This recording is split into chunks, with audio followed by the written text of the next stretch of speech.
दोस्तान ग्रामी, पलटना झपटना, झपट के पलटना, लहू गरम रखने का है एक बहाना। वल्लाह आज तक इकबाल का ये शेर पढ़ते आए, लेकिन आज पाकिस्तान एयर फोर्स के इस जवान को देखकर इकबाल का शेर सही मानों में समझ आ गया।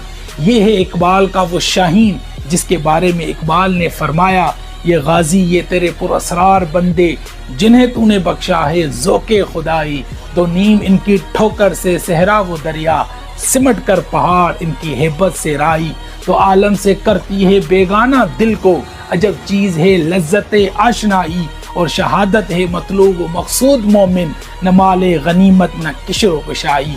मैं सलाम पेश करता हूँ पाकिस्तान एयर फोर्स के इस शाहीन को, जो दुश्मनों की सफ़ों को चीरता हुआ उनकी आंखों में आंखें डालकर उनके घर गया, टारगेट को निशाना बनाया और वापस भी आया।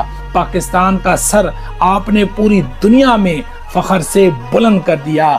मैं आज बहसियत पाकिस्तान और मुसलमान अपनी अफवाज का शुक्रिया अदा करता हूँ, लेकिन एक गुजारिश भी है कि हजरत अगर आपने ये घोड़े खो लिए हैं, अब इनका रुख फलस्तीन की जानिब कर दें। वल्लाह इस वक्त पूरी दुनिया में आपका चर्चा है, लेकिन 57 इस्लामी ममालिक में अल्लाह ये ताज ये सहरा आपके सर सजा देगा, क्योंकि आप हमारी वो फौज हैं जो हमारे मुल्क पाकिस्तान की सरहदों की भी मुहाफिज हैं और मुसलमान की नजरियात की भी मुहाफिज हैं।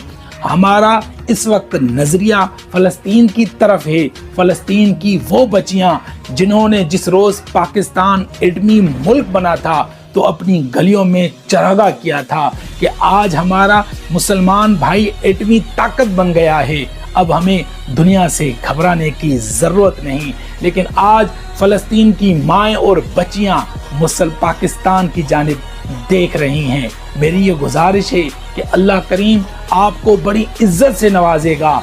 आज इन घोड़ों का रुख फलस्तीन की जानिब कर लीजिए। दुश्मन में इतनी ताकत नहीं है कि चलकर सहरा से जिसने रूमा की सल्तनत को उलट दिया था, सुना है ये कुदसियों से मैंने वो शेर फिर होशियार होगा। अल्हम्दुलिल्लाह आज ये शेर होशियार हो गया है, तो फिर अब तेरा भी दौर आने को है। फक्रे गुयूर खा गई रूहे फरंगी को, हवाए सींग व ज़र, इनमें अब ये ताकत नहीं रही कि आपका मुकाबला कर सके। पूरी दुनिया ने आपकी ताकत का मुजाहिरा देख लिया है।